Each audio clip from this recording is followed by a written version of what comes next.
It was an election Tuesday. A lot of people, 75, 76, 77 percent of the eligible voters apparently missed the election. Not very many Republicans missed the election. They actually went to the polls in remarkable numbers for the party, as I say, the party opposite. So it was a huge day for the Republicans. Anyway, this panel is going to share their views, beginning with the local elections, the state elections, and then the national elections. And I will introduce them now, and then they can proceed. And then at the end of their three presentations, we'll have a dialogue with you.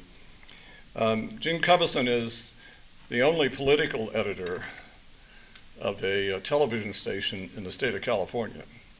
When I started in politics back in '66 with Governor Pat Brown, just about every station had a political editor. Then they went away. But Gene is our guy, and there's just no one better in the state, seriously. Cubbison's a special guy, Stanford guy. He just does a great job, and he has a television station that takes politics seriously. And why shouldn't they? Who is the biggest winner during the elections? Television stations. They get rich on politics. So they, in my view, have an obligation to do something about that. Channel 739, NBC, does that, so good for them. Now, Laura Fink is a newer acquaintance.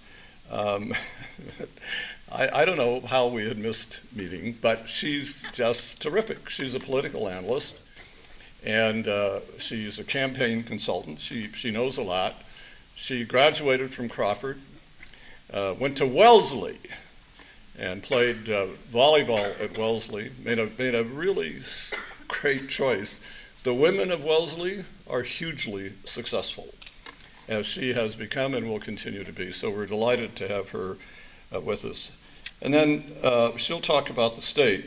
And to talk about the national election is the former chief political correspondent of the New York Times and my friend, and it's just not a friendship, it's a great friendship of 45 years. We had dinner last night, a lot of laughs. You can't have spent as much time together as we have. A lot of memories come flooding back. One of the most highly regarded people within his profession, teaching now at USC, at the Annenberg School of Journalism, has written 20 books on three presidents, Mr. Kennedy, Mr. Nixon, and Mr. Reagan.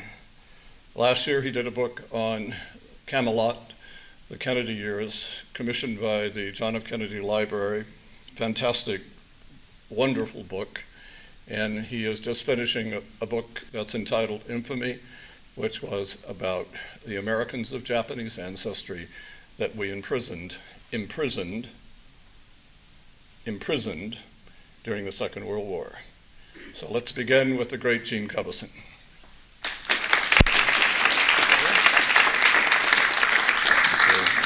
I wanted to call for a standing ovation for Mr. Reeves here, but we'll thank you. And Ms. Fink. I'm not an admirer of Mussolini, but the train will run on time. 10 minutes, is this correct? If George Mitrovich ruled the world, imagine. Should I nominate him and ask for acclamation vote for benevolent despot? And I thank you adopting me all those many years ago, George. This is terrific. Good morning, everyone.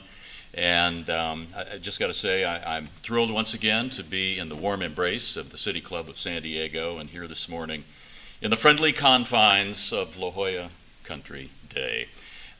Just as a point of personal privilege, I'd like to start by inviting just a few moments of thought for the grief and sadness of one of your 2010 graduates, Miles Himmel, for the loss of his father to cancer this past week. Larry was 68, a great friend of mine for 35 years, a neighbor for a few years.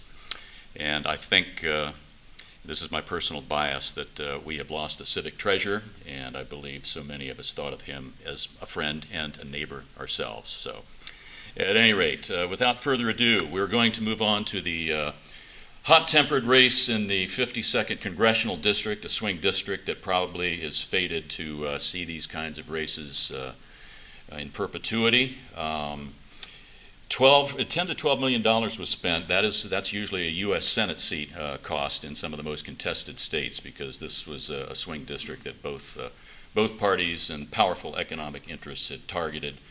But at any rate, in the 52nd, I think it is fair to say, if you've been looking at the numbers, it was a close race, but probably Carl DeMaio has been kept awake with the scenario that, once again, a familiar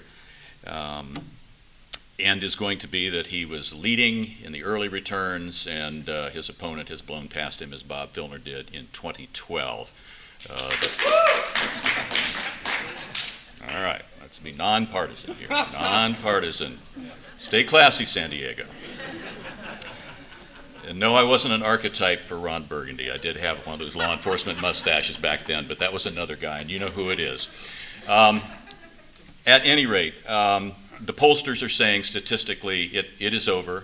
You can stick a fork in Carl DeMaio's campaign. At this point, he's still raising money for a potential recount. I suppose if the margin is small enough, it may be cost effective to spend the money that they're going to have to spend. But at any rate, the official or semi-official announcement will be made after a count today, and then a count Monday, and then we will see if there is a recount. But it's been pretty well conceded that this race is going to Scott Peters, and the pundits are saying, conventional wisdom, I hate to use that, that's a cliche, but conventional wisdom is saying that he's probably safe for 2016 because there will be a larger Democratic turnout, as they usually happen in the presidential elections as opposed to the midterms.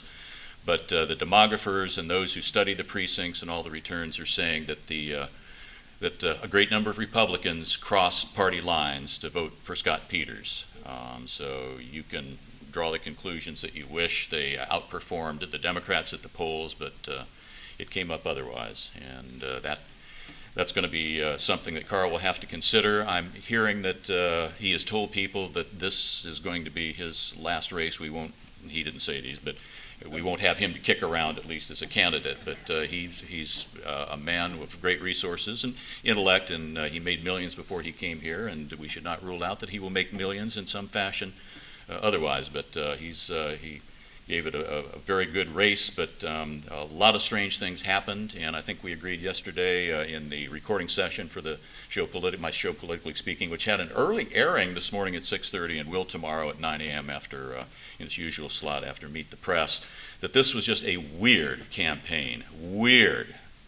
And once again, from a very selfish media point of view, that race had legs. We just couldn't get enough of it, but I know it turned a lot of people off. The character assassinating ads just were up to here. It got to the point that so much money was spent, almost nobody else had a campaign ad on. And every time you clicked, every time the channel changed, and it was always Scott versus Carl. So at any rate, we can RIP those for a couple of years, unless there are special elections for some reason, and then we'll go back to that. But the dynamics of the campaign, there was this strange caper of the break-in of Carl DeMaio's headquarters, largely thought and probably will be attributed to an inside job. Really, would there have been a Watergate 42 years after that happened, coming from the Democratic side? But as we learned from search warrants, information in search warrants that we dug out yesterday, UT San Diego is claiming they also put in, but I believe our request was first, that there was some strange handling of the campaign strategy book that went from DeMaio's headquarters to Peters' staff, transported over there by one of the staffers who was fired and later accused Mr. DeMaio of sexual harassment, one of two complainants along those lines, and gave the book. It wound up in the hands of Peters' campaign manager, and on my show 2 weeks ago, he said that, that is to say, Mr. Peters said that the campaign book was immediately handed over to police. Then in the next segment, within 24 hours, but we find that time period has been elided to 2 days, maybe 3, maybe 4 or 5, actually wound up in the hands of Peters' wife at one point, or at least copies of it. So there's going to be a lot of explanation post hoc, a lot of intrigue and wondering what was that all about. But at this point, no charges have been filed, but there's a lot of grist for the mill, grist for the media mill. So if there's Q&A afterwards, we can talk about that, but that generally is the landscape of that race. The other one that really makes difference is the city council race in District 6. This tips the balance of power that the Democrats had, a 6-3 supermajority that was veto-proof. Since April, has been pushed back to a 5-4 Democrat majority. And I would say, if the past is prologue, and let's just say that it is, that's a cliche, and I'm going to try and limit those. We've got to take the cursor back to the election of Bob Filner in 2012.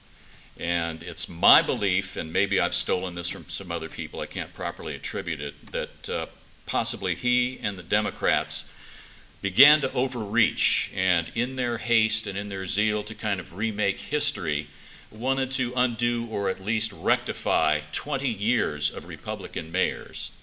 Filner was the first one to have won an election as a Democrat in 24 years, and he quickly came out swinging, possibly to make up for lost time. He had his political, social, economic agendas. By the time he was gone, after an incredible nationwide furor over serial sexual harassment, and we need not delve into the various details of that, but by the time he was gone, he was replaced by a Democratic interim mayor, Todd Gloria. The council lost that seat theoretically, but actually he became, in effect, the head of what was then a supermajority, and they still began to run the game of the Barrio Logan rezoning plan, of the affordable housing fee on commercial developers, and then they went to the move with the raising the minimum wage higher than the states. When Kevin Faulconer replaced Filner in that job, once again the Democrats did get a numerical, majority with Ed Harris, a Democrat who took the 2nd district seat to wait that out, but redistricting came in. And Lori Zapp, who was redistricted from her 6th district into the 2nd district, won that against 2 political novices in the primary. So that began to change the calculus here. And then on Tuesday, Chris Cate, deeply experienced as a former executive of the San Diego Taxpayers Association and backed by deep pockets of the Republican and business establishment, took on 2 political novices in District 6, and he is going to take office in December. And at that point, we're going to see possibly a different paradigm. The Democrats, no doubt, will still continue to believe, and I think it's going to be their intent to run a game, but they're not going to necessarily be able to do it the same way. They're going to have to use more persuasive powers of reaching across the aisle, diplomacy, persuasion, as opposed to numerical advantage. They're going to be constrained in that because the mayor's vetoes will be upheld. For the past several months, the Republicans have been obliged, when these decisions have come down that couldn't be reversed, to take it to the street and spend hundreds of thousands, if not 7 figures, to get referenda on the ballot to repeal those, or at least back them down and make them come back for a compromise. It's my belief that we're going to see a somewhat more collegial council than we have seen. We had Chris Cate on the show with Ed Harris yesterday, and they were saying that the 6-vote majority has been overplayed. I don't think so. They said it was a media fiction, but it wasn't. It was really in play for at least 6 months and much longer when Todd Gloria was the interim mayor. But I think we're probably going to see a little more focus on issues that are less partisan divisive, or at least economically divisive, progressive versus conservative, and we're going to see attention paid to the convention center, not just minimum wage, not just social, political, economic issues, but the convention center, the idea of whether that can be married to a Charger stadium. We know that's been a 10 to 12 year conundrum that cannot be solved, and George has always said San Diego is a place with many things on the plate but can't be eaten or digested. There are those who say that in this climate, Mission Bay could not have been dredged up and turned into what it is today. Balboa Park, for that matter, might not have even passed, and we saw that became a bone of contention with the Irwin Jacobs plan. So what I see happening at City Hall maybe is a step back from the crossed swords and the flaming rhetoric, and maybe a little bit of civility, at least for a while, but you know that 2016 election cycle is going to sneak up on us very quickly. Is someone from the council going to challenge Mayor Faulkner or seek another office that is going to oblige them to stand apart from him and show their bona fides on the opposite side? So I think that kind of mischief may enter in within a year or so, but we can hope that there will be some peace and comedy. Come, let us reason together from the book of Isaiah, I believe it was, but don't rule out anything. This is politics.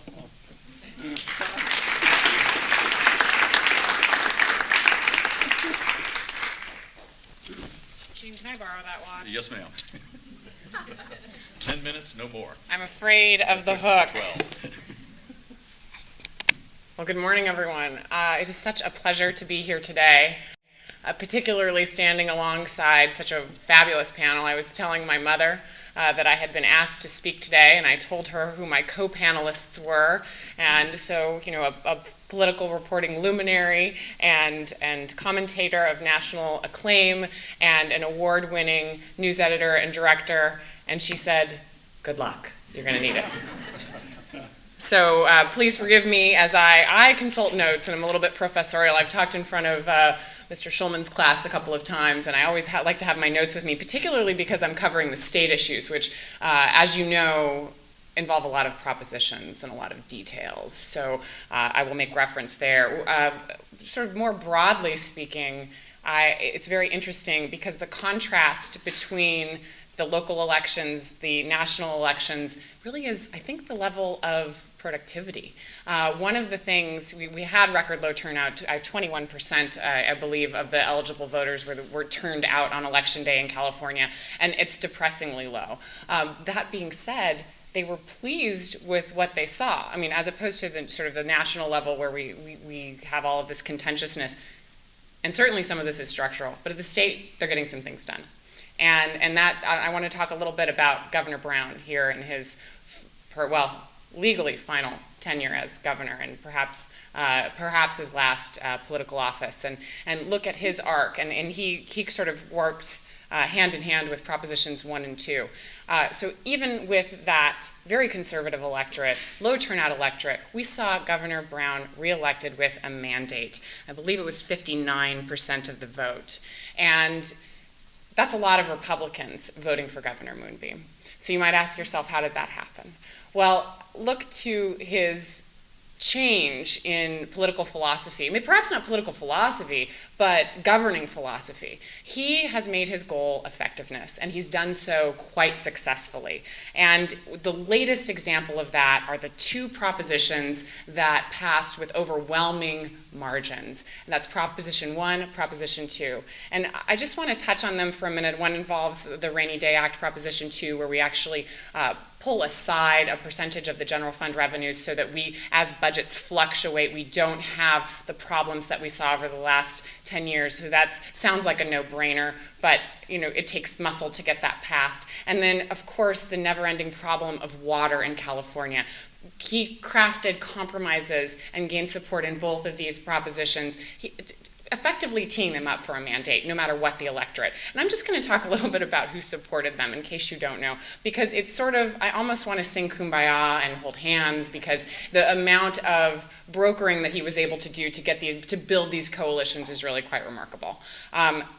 We have the Republican Party supporting them. We have the Democratic Party supporting them. We have labor supporting them. We have business supporting them. We have farms supporting them. And we have politicians across the political spectrum supporting these propositions. So this is really emblematic both of what Governor Brown's been able to accomplish in the past, passing a tax increase with Proposition 30, temporary though it may be, ends in 2016, and remedying the budget and rectifying it. And now I want to acknowledge that he had a supermajority in both houses, but I also want to acknowledge that he didn't really use it. Because if he had wanted to, he could have passed tax increases with that supermajority, but he chose not to. He chose discretion. And I think that speaks to why he was reelected with such a high margin. So I'm looking forward to watching what he's going to do. He's given some indication that he's going to continue to pursue a conservative path. Now you would think, well, with this mandate, it's your swan song, what are you going to do? And I think he's going to take sort of continue with his less aggressive politics. You're not going to see him come out with broad sweeping change, with one exception, and that is the bullet train, which seems to be, his pet project du jour. Although whether or not he's able to get that passed is largely tied to the federal funding, and with the Republican sweep, as Mr. Reeves will talk about, that may or may not be a realistic goal. That being said, just one other strategic thing that he's done, he's got $23 million in his campaign budget. And you think, and I was watching it and I thought to myself, I'm like, what's he doing with all that money? Nothing. So here he was, very popular. Everybody wants to be buddies. Every interest group wants to be buddies with the incumbent governor, who is a shoo-in to win the next term. So they poured money into his campaign coffers. And you might ask yourself what he's going to do with it now that the election is over.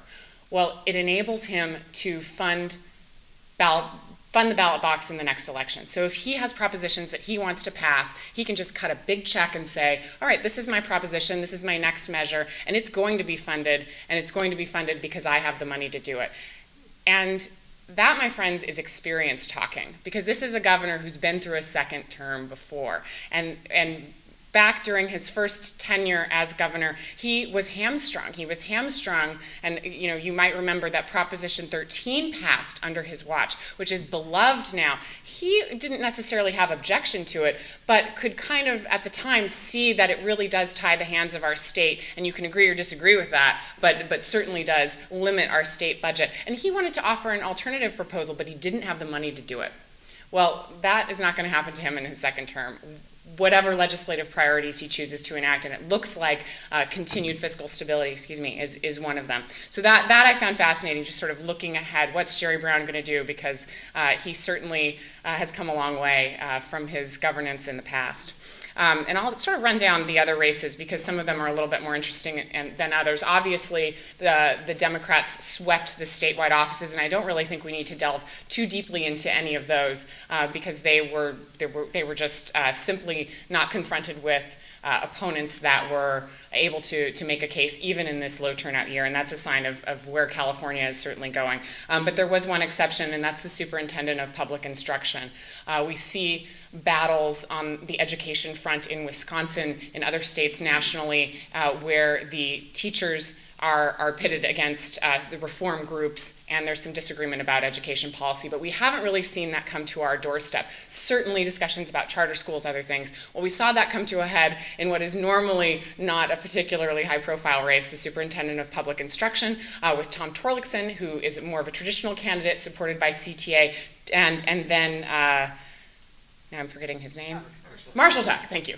Marshall Tuck, supported by folks like Eli Broad, Michael Bloomberg, some of the high-level, high net worth individuals that are investing in campaigns. And there were two issues that defined that race: teacher tenure and seniority-based layoffs. So two issues that surrounded the Vergara v. California decision that passed, which was, if you don't remember it, had to do with the court stated that minority students were disproportionately affected by the impact of teacher tenure and seniority-based layoffs in that education. So seeing that conversation happen, and Marshall Tuck lost, Tom Torlakson won, the money was fairly even in that race, and I'm going to continue to talk about that too, because there's a story to be told as we look at each of these races, a consistency with respect to who had the most money winning. And that was this one was one where it was fairly even, but for now, Tom Torlakson pulled it out, and this conversation, we'll see how it continues. Moving on to the propositions. Does anybody have any favorite propositions that we want to start with? 47, okay, my favorite too, actually. 47, and you heard George allude to this, having a profound impact on how the criminal courts are prosecuting cases, and really the nuts and bolts. I mean, we have it's a policy prescription and a change in California law, but it has dramatic impact on how it is executed and how misdemeanors are prosecuted in the state, how budgets to prosecute them are implemented, et cetera, where the money comes from. Proposition 47 reduced a number of felony crimes to be prosecuted as misdemeanors. And it won by, I believe, 10 points. Let me turn my page here to 47. I don't have the percentage in front of me. Oh, yes, I do. 58-41. So that also was a pretty significant margin. And it did. The money was decently even, but the yes votes definitely had the edge. And there are some concerns. I mean, obviously, the law enforcement groups were opposed to this, with the exception of Bill Lansdowne, our former chief of police here in San Diego. But the arguments in favor really have to do with not only the prison population, recidivism, they marketed it as the high cost of prisons, but really this is about fundamentally looking at the way that our criminal justice system interacts with the other parts of our society. And so I feel like this is a public policy experiment that we're trying, but I wanted to cite a little bit of work that has been done in other states, because we're not in the vanguard. We in California are often in the vanguard on public policy issues. However, we're a little behind the times on this one, at least over the course of the past few years. Let's see. I consulted 538, which pulled together a number of studies measuring the impact of similar propositions' effectiveness in states across the country, and many of them red, I might add. And one of them, let's start with Arkansas. And I want to give a couple of statistics. One is, did it reduce the prison population, and by how much? And two, did we see an increase in the crime rate? Because that's also the concern. If we reduce these felonies to misdemeanors, are we going to see the recurrence of these crimes, and are we going to see the crime rate increase, and are we going to be negatively impacted, even though our prison population is lower, our budgets are being redirected to education, etc.? Well, the numbers are quite telling. In Arkansas, they passed their proposition in 2011. The prison population is now down 9%. They've saved they will have saved $875 million by 2020. Crime is down 3% over 2011 to 2012. Georgia, 2012 to 2013, they implemented their version of this proposition, saw a 14% decrease in the prison population, and crime went down by 4%. Kentucky, little mixed statistics here. Kentucky saw their prison population increase by 9% over the course of 2011 to 2012, and an increase by 3% in the crime rate. And then finally, Texas, which has had the most comprehensive program, and it has been implemented for the longest number of years. We saw Newt Gingrich and Jay-Z agreeing on Prop 47, and Newt Gingrich looked to Texas's program as a reason for why he supported it. So we saw from 2007 to 2008, a 4.5% decrease in the prison population and a $2 billion savings over the course. I think the $2 billion actually was over the course of 2007 to 2012, which is the full time, obviously, that's been in place. And crime decreased by 11%.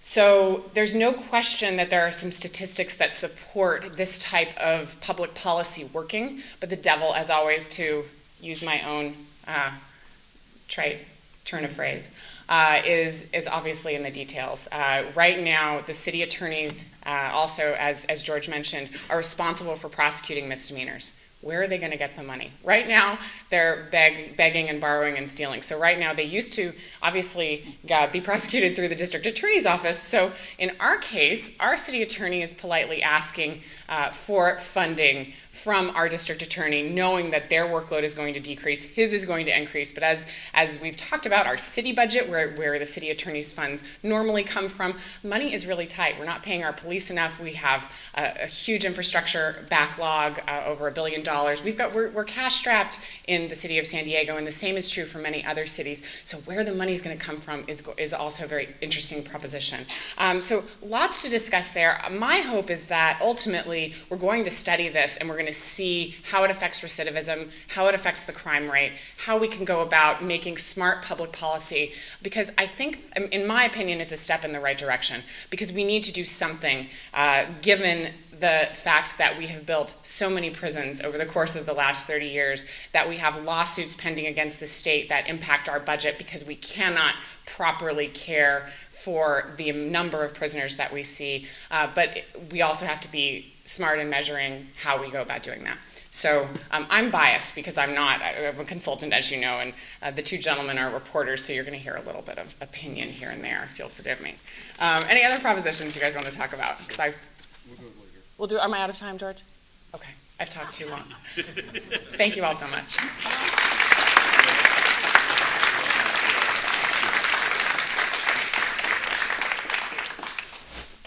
Hi, I should keep within, we have 3-hour courses at USC so that you'll learn to speak in 3-hour bursts. If anybody wants any coffee. I want to say, start out with 3 things that show where I come from in my own thinking about the national election. One is that low turnout is not always an accident, that since time immemorial, people have tried, if they're confident of their own base, have tried to hold the turnout down. And one of the things that does that is the more negative advertising people see, the less likely they are to come out to vote. And the Republicans played the low turnout game. The Democrats play it too, where it's to their advantage, but the Republicans did it better this time. The second thing is, whatever people say during a campaign, I have never met a politician who believed in smaller government, ever. What they disagree about is what big government should do. Ronald Reagan being the best example of that, preaching government is the enemy and isn't the cause. It's not the solution to our problems, but the cause. And then ran up the largest deficits in American history. His basic there were tax and spend Democrats, and he pretty much invented tax and borrow Republicans. The third thing is, as to where I come from, and particularly the president's standing, my daughter is the director of presidential communication in the White House. So whatever people say about Barack Obama on personnel decisions, the man is terrific.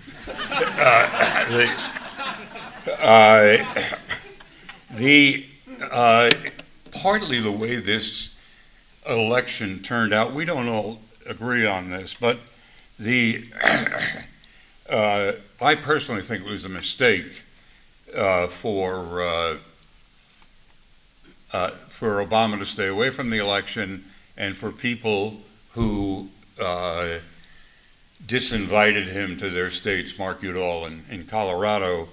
I think these people would have been better off, because the Democrats had no agenda that they presented to the country. And they refused, they were frozen by polls saying the president was unpopular, so they made no attempt whatever to explain what he has done as president.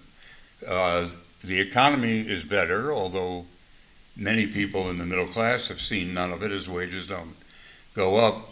And also that kind of middle class decline and malaise that we're going through seems to be almost shared by everyone. When I was first a reporter on the New York Times, the editor was a man named Clifton Daniel, who was married to Margaret Truman, the president's daughter. A very elegant man. He spent most of his career in London.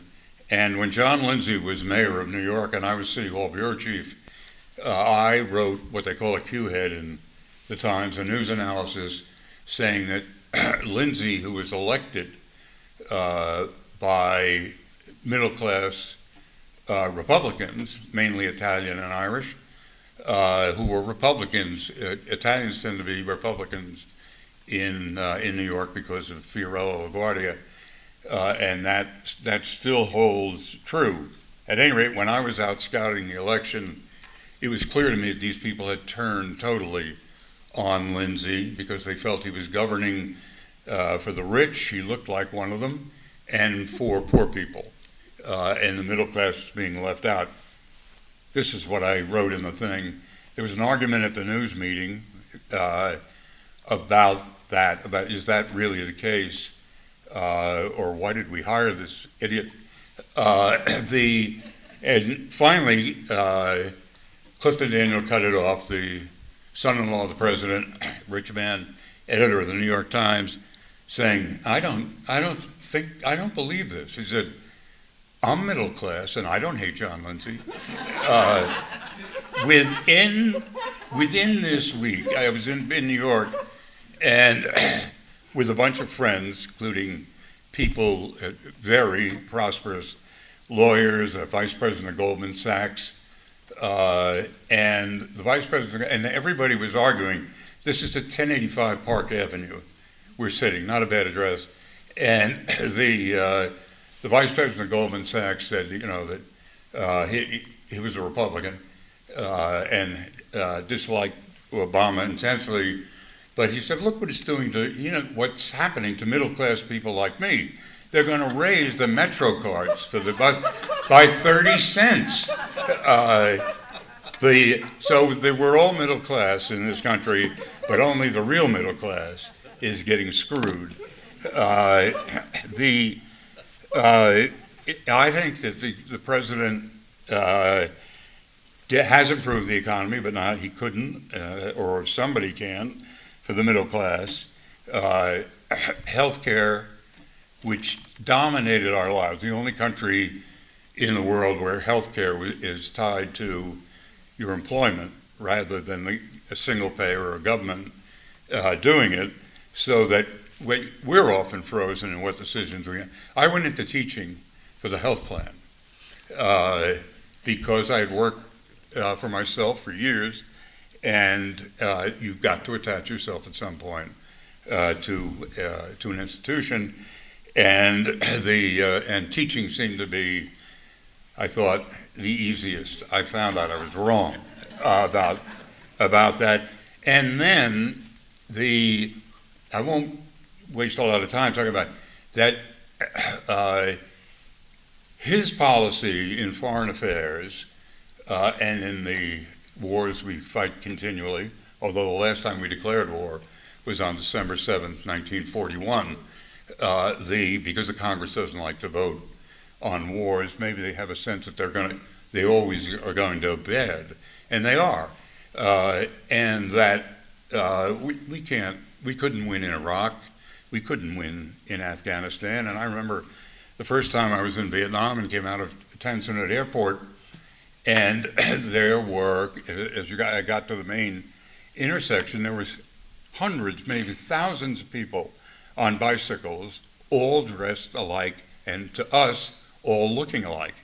And I thought, we'll get the idea we could beat these people. They've been here for thousands of years. They're going to be here for thousands of years more, and they know we come and we go.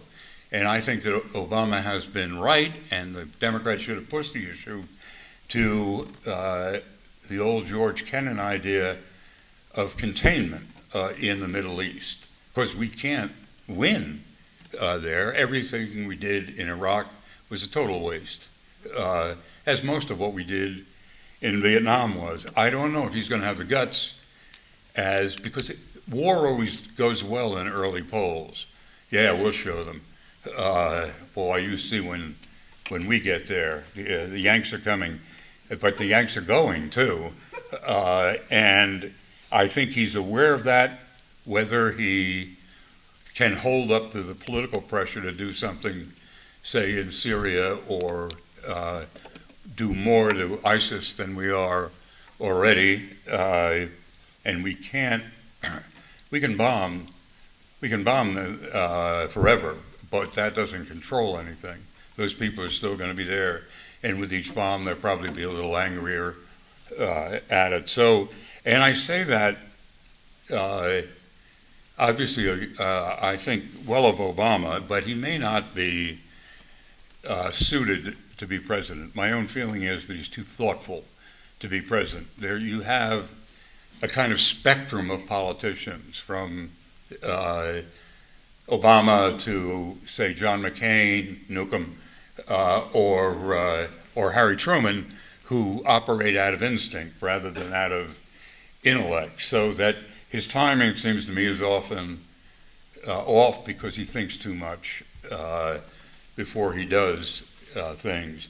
And if you look at history, unsuccessful presidents have tended to be the ones with the highest IQs, whether it's Nixon or Jimmy Carter. And I don't think that will happen to Obama. I think his history will remember him well. And as for the Republican wave, or the Republican damn near sweep, helped by doing their best to hold on to hold on to control of turnout. That'll change a bit, obviously, when there's a presidential election, and when I'm not advocating this as a platform, but where more white old men die. I'm not personally for that, but it would help. And I think the most significant thing that happened in the election was that the Republicans are now, unions are pretty dead in the country, in the private sector. Ronald Reagan had a lot to do with that. A lot of things had a lot to do with it. But to me, the most significant events in this year's national election were the re-election of Scott Walker in Wisconsin, of Rick Scott in Florida, and Sam Brownback in Kansas. And what Scott Walker particularly, because he came out because of his impeachment, the only standing unions for all practical purposes in the country are public employee unions. And these guys made their name by trying to break public unions, and that will continue because there is a feeling in the country, whatever polls say, that there are two things happen. One is that we have a kind of welfare system or a national system based on the fact that everyone will die at 65. Now they're dying at 85, and they overwhelm the system, healthcare being, one example. But the other is, I think the Republicans' real issue is going to be going after public employee unions, because so many people in the country think that public employees are overpaid.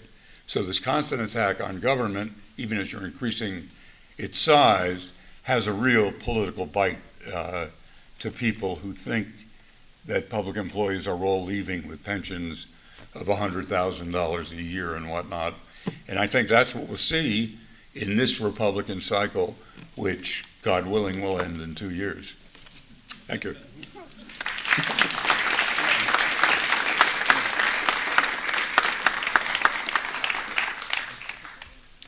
Well, there you are. I want to introduce Rick Gentry, who's the head of San Diego Housing Commission, this gentleman here.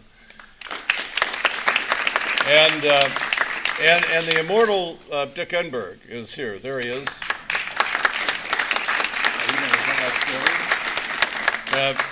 Reeves wants me to tell you the story. I had breakfast with Dick Enberg and John Elliott yesterday morning, and Dick was in Kentucky staying with friends who own a horse farm, and they were at Churchill Downs, and it was raining and cold, so they went inside, big restaurant, they're sitting down. Dick notices a guy across the way waving at him, and Dick, ever the gentleman, ever polite, ever respectful, waves back. The guy gets up, comes over to the table, puts his hand on Dick's shoulder and says, "How quickly we forget. It was Arnold Palmer." Anyway, just another story. Come on up, guys. So, it's your turn. So who would like to, yes? The question regarding possible resetting and the decrease in crime in those states that have been through that. I was under the impression that crime went down with change in demographics and age. So can you compare the decrease in crime with regards to states that have not implemented such changes? The short answer is I can't. So I'm sorry to disappoint you. I don't know the answer to that. I think that this is one of the things that we need to look at. as we work on implementing this, because it's all theory until we put it into practice and figure out what works. So we have, I mean, these are really only, the statistics that I cited are really only preliminary statistics that measure a few variables. There are a number of others that need to be measured in order to determine whether or not this policy is actually working. And I see heads shaking different ways. Clearly there's a divide, although this passed with significant margins. Clearly there is a divide about people's opinions of how effective this is going to be. And so, we all have those, but really we need to see where the proof in the pudding is, so to speak. So thank you. Jan Percival? Richard, could you address the issue of the changes in the voter ID laws across the nation? Well, the question is about voter ID movements and laws across the country. It's the oldest trick in the book to try to hold down turnout, and particularly for poor people, minority groups, etc. And it's obvious what these people are trying to do, and they've convinced people that the country is riven with voter fraud, none of which anybody seems to be able to find. But this is a country where the Chief Justice of the Supreme Court, William Rehnquist, began his political career in Arizona by organizing people with clipboards and people in rented police uniforms who, whatever the limit is to the polls in Arizona, 100 feet or whatever, and those people would be waiting there, and you could see voters come, see either a cop or a lawyer with a clipboard, turn around and walk away for whatever reason. They don't want to be confronted by what appears to be authority. So it's the oldest game in town, and it's the way old white men are trying to retain power, and it works. And I'm sure the Supreme Court will confirm it. And again, we also have to remember, and we never think of it, we don't have a single national election. It's 52 separate elections under different laws, which is why, of course, Louisiana does not yet have its results, because it makes its own voting rules and basically has an open primary on general election day. So, I think it's despicable. But I think also, anybody my age, they never asked for your papers. Now people ask for your papers, and it's a much more authoritarian system than it once was. And I don't think that's healthy. Yes, sir. And then Mark. Governor Brownback of Kansas was reelected despite the fact that his state has tanked in terms of its economic progress, and his policies obviously haven't worked. How can you explain how an electorate will do something like that when the results of what have happened are so obviously negative? Well, the question is, how could the voters of Kansas vote for Brownback after he gutted the economy of the state? I think the answer is Alf Landon, that Kansas is Kansas. They have their own identity, and they were willing to stick with that identity and vote for a guy who is probably ruining a lot of them. But then in Staten Island and New York, Representative Grimm was reelected. He won't be able to take office right away because he's under indictment for 18 counts of fraud. But he's a former FBI agent, by the way. But he won big, too.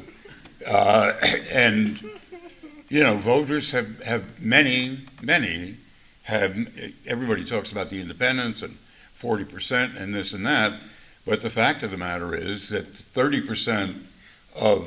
least 30% of the country would would vote Democratic if they ran a baboon, and 30% of the Republicans would do the same thing. They're creatures of habit. They're old. They have little to do, and they come out and vote. And it's much of politics is a generational struggle.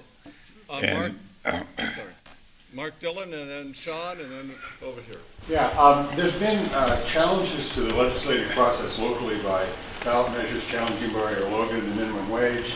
Jerry Brown jumped over the legislature with Propositions 1 and 2. Does this represent erosion or corrosion of the deliberative process to create legislation?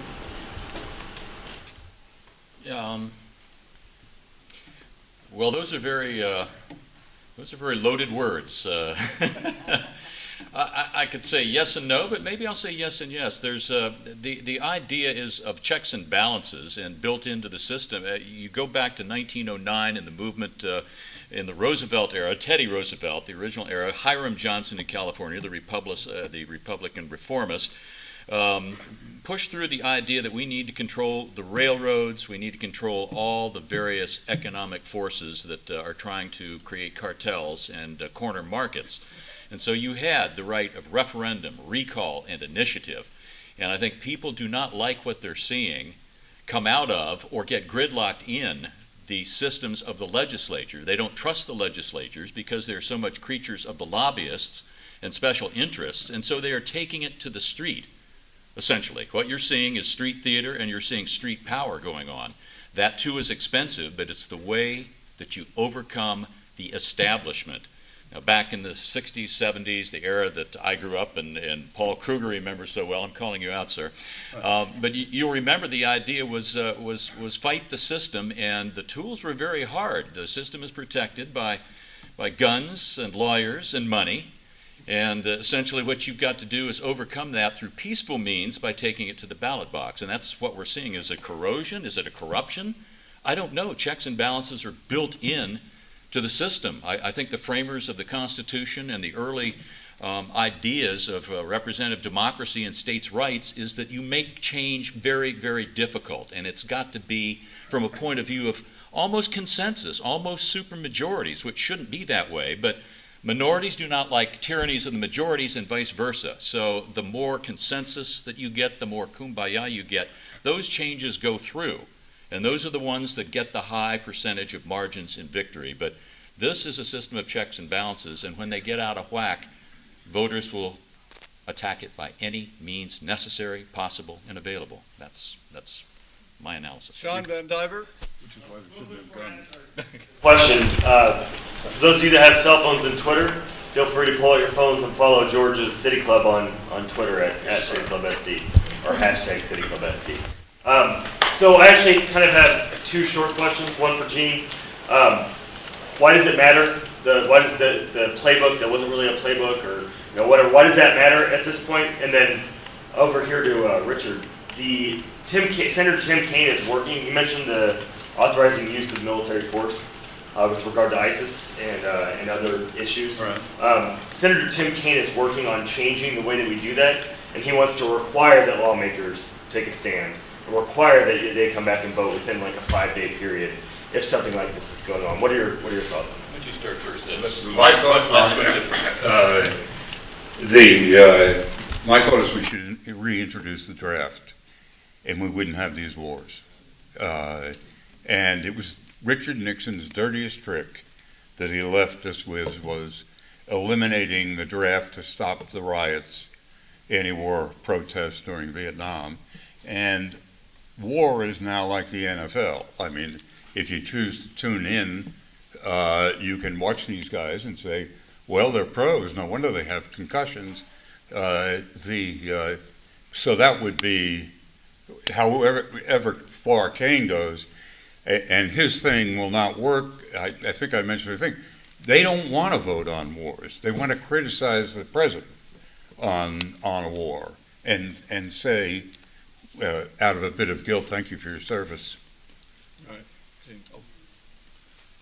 Right. As for that playbook, the reaction from the Peters camp when they found out it had stained their hands or been in their hands, and whatever conclusions you want to draw, they said It wasn't like one of these syllabuses where you had a very detailed, Mission Impossible operation. It was something that they flipped through and apparently they copied. But it wasn't something that was like such a brainchild, like, okay, with this, now we know the secrets, we're like the NSA, and we can defeat this.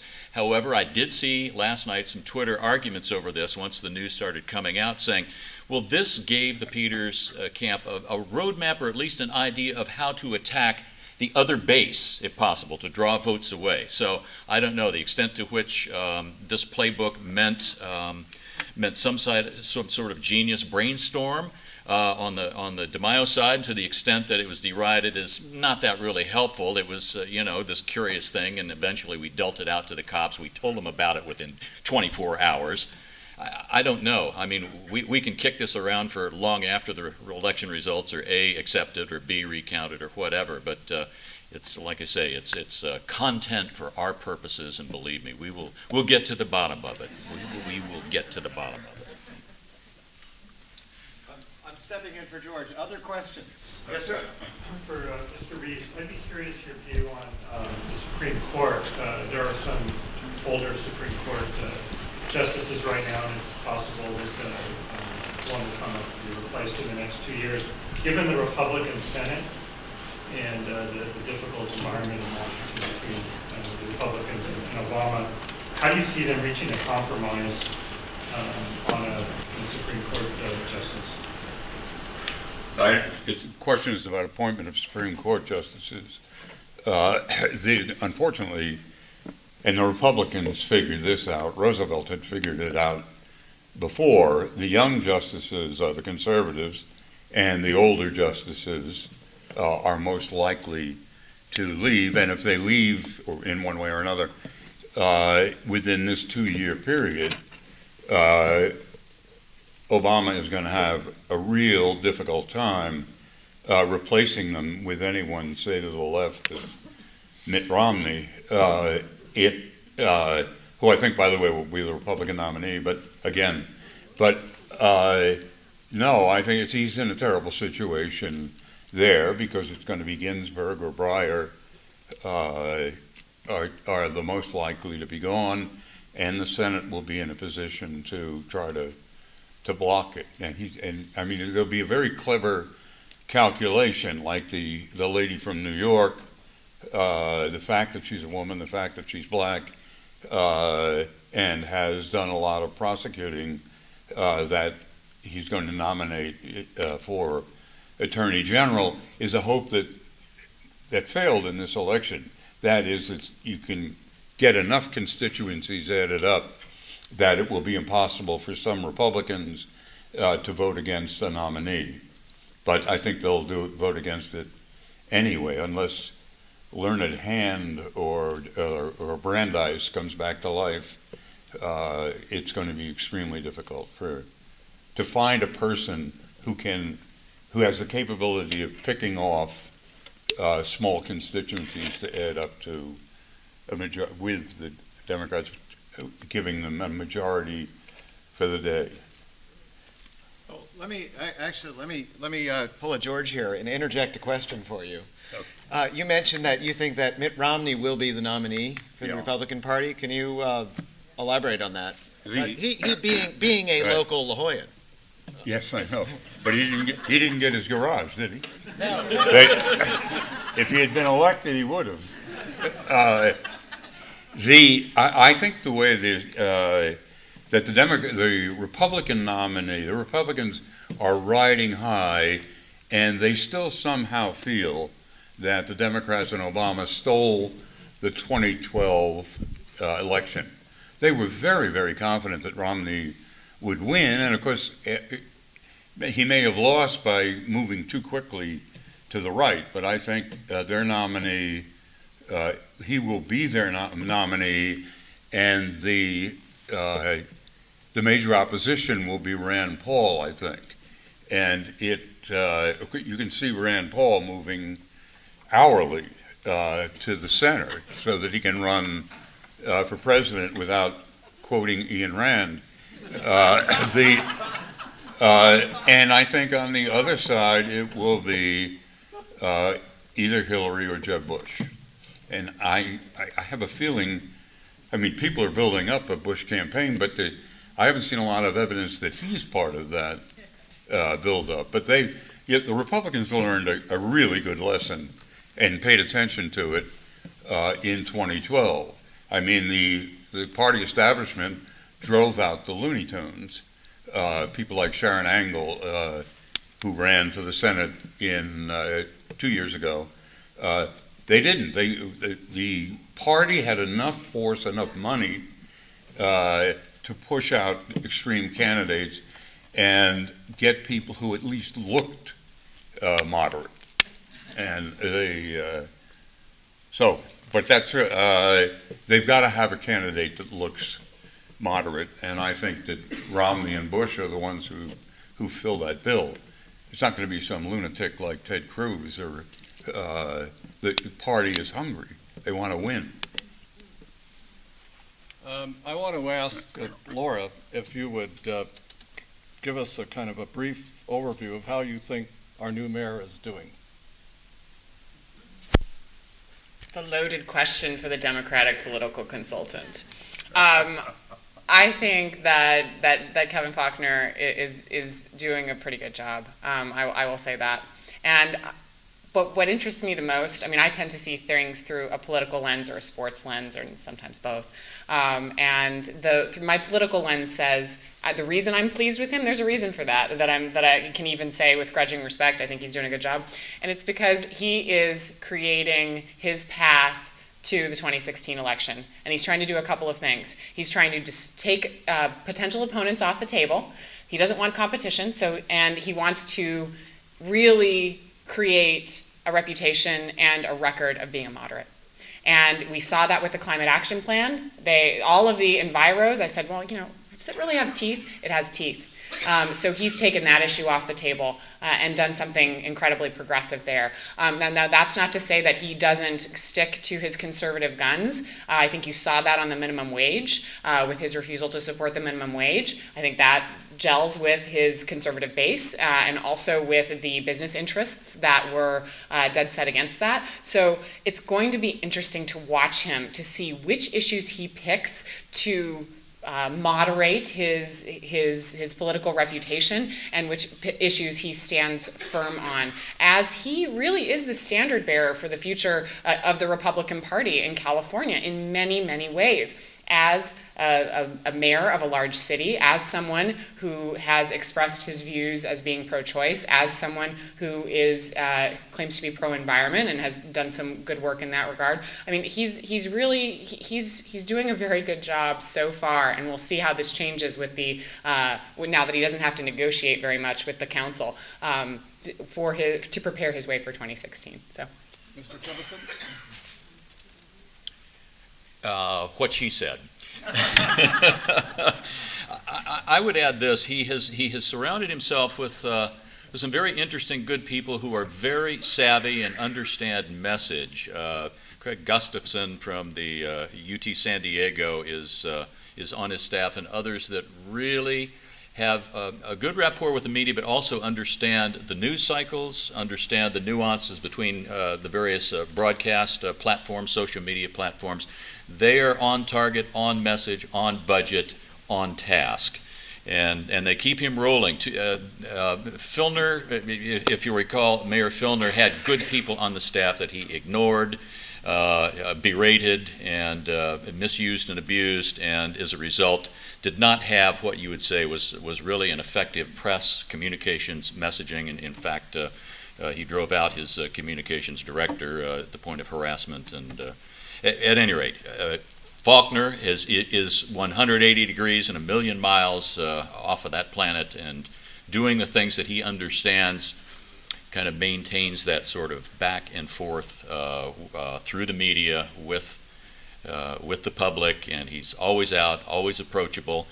And I will just say this, though, as a guy that we try to get him off message and have him, let's just say, extemporize, if not ad-lib, he never budges. He's going to answer the question the way he wants to, and it's always, in other words, you're not going to get him riffing, free-forming, or just taking things off the cuff. It's going to have been written for him. He's got his talking points. It doesn't matter what you ask him. This is what he is going to say. So we find that a frustration, but in political books, strategy books, that is discipline. That's staying on message, and it's not allowing for the vagaries of going off the topic or getting out, taking a spur off the main line of the railroad, and who knows what trouble you wind up in. More. Ken, and then here. Ken. There's been a lot of discussion about President Obama doing kind of a de facto amnesty for the undocumented workers. I was wondering if someone would address the question of how much of a change is going to be to the Constitution, basically. Because eventually there's going to be a Republican president, and that Republican president could ignore environmental protection laws or civil rights laws or any other laws that he doesn't think are correct. Putting aside the policy question of the amnesty, what is something like that will do to the change in the legislative power on Article 1? It's a question about amnesty and the president and how legislative power gets changed, and whether if a Republican president is elected, they disregard or want to change certain things that have been implemented by a previous Democratic administration. Well, for better or worse, that's what the courts are supposed to resolve. I want to say when I first moved out here in the 70s and was writing a letter for California for the New Yorker, the first thing I saw that amazed me was that this is the only place I'd ever seen where middle-class people had servants. They had nannies, they had babysitters, they had gardeners because of illegal immigration. So that, frankly, I think they contribute more than they take, and the furor that's grown up over it now is basically because Hispanics have started to move into places like Nebraska, small towns in upstate New York, and the old residents, many of them the left behind people, don't view it the way I would view it in New York or you would view it in California. They are really scared when they see, joking, a guy in a sombrero walking down Main Street. And the question now is, that's going to be the first wedge issue of the next election, depending on whether Obama fulfills his pledge on work permits and the Democrats fulfill their threat not to do anything on anything, which they've been doing anyway, but before December. So it's up in the air. I suspect Obama is going to go ahead with executive orders, and the Republicans are really going to be angry about it, and they'll probably do their best to make him pay for the next 2 years. Just before we go to the last question, you are a New Jersey guy, a Garden State guy, and you have a governor who's kind of interesting, and talk to us briefly about him. Yeah. Well, don't come up here with your lip flapping. I must say, I teach at USC. The guy in the office next to me teaches law. His name's Jonathan Cutler, and he grew up in Jersey, as did I. And every time Christie does something like this, and he will do more. Now, he did a hell of a job as the head of the Republican Governors Conference. But we both laugh about how in Jersey these things don't look the way they look on national television. But I think he is too Jersey and too fat to be president. But he's authentic, if you like authenticity. Well, just a comment about this, that when the bridge gate, and he fired the woman, single mom, who drove 2 hours a day to get to work and 2 hours to go home in northern New Jersey, and he fired her, and he did something that in my life, I've never ever heard any politician say of a former staff person, that she was stupid. Well, I thought that was, he threw her under the bus, and I'm sure there are some people who remember, but most people won't remember. No, well, I do. Yes, last question. So I'm going to actually I'll go back to a local question, although I thank Mr. Reeves so much for such insightful comments. Agent Fletcher, does he have the second act or third act? Let's let the political consultant go first here. I'd like to get her spin, and then I'll reply mine. I think Nathan Fletcher has had a couple of acts, so I would not count him out. He's a young man. He's forging a career at Qualcomm. If you follow him on Twitter and you see the work that he's doing with veterans, the work that he's doing, in the private sector, I would certainly not rule it out. I think he was a victim of circumstance in many ways. He was the old guy in the middle of the road getting run over because he had political enemies on both sides, or people that. So I also think that he was a newcomer, speaking as a Democrat and having seen that process from the inside. And I say this as a fan of both David Alvarez and Nathan Fletcher as the gentlemen that they are and the policy experts that they are in their way. And I think the Democrats locally, they weren't ready for someone who had kind of put on the coat very recently. And I think that when you get to insider politics, and you see this on the Democratic side and the Republican side, it's difficult because those are the folks who now, while he polled really well and the general public liked him, but internally there was some just an uncomfortable feeling about who is this guy? Can we trust him? And it came, I think, down to trust for some of the Democratic delegates. And I also think you're going to see this more in the Democratic Party as San Diego. We are shifting. The independent voters are growing, but we are shifting to become a more Democratic city. The percentages are increasing. So you're going to see these fights over and over again. Get used to primaries, folks, because they're coming at you. So this isn't the first internal family fight you're going to see among Democrats or among Republicans, for that matter.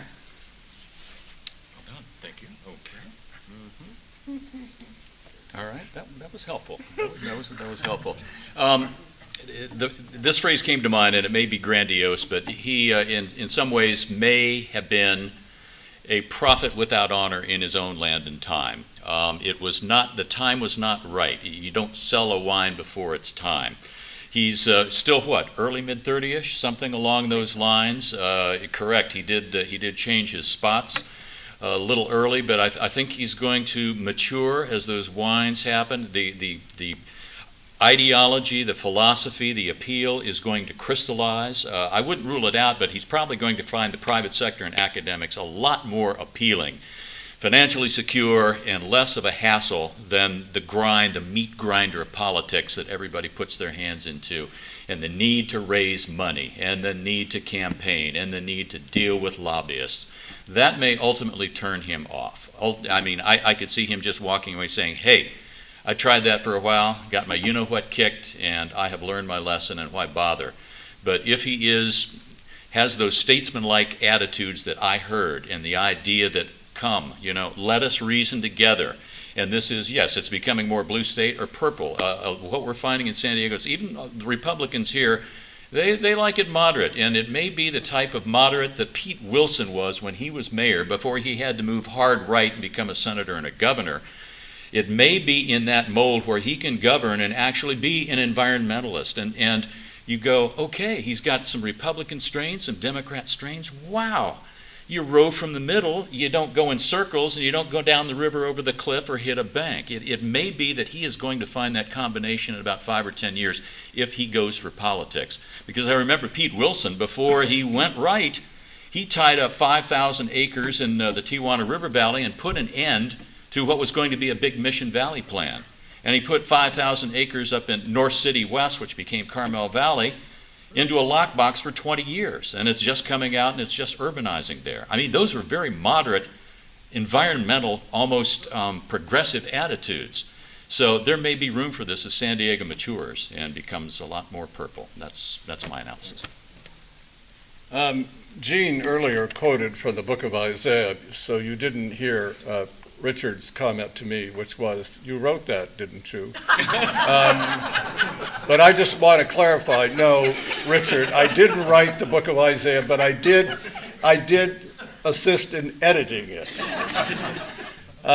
You know what? Could you have spent a better Saturday morning? I don't think so. Let's thank them.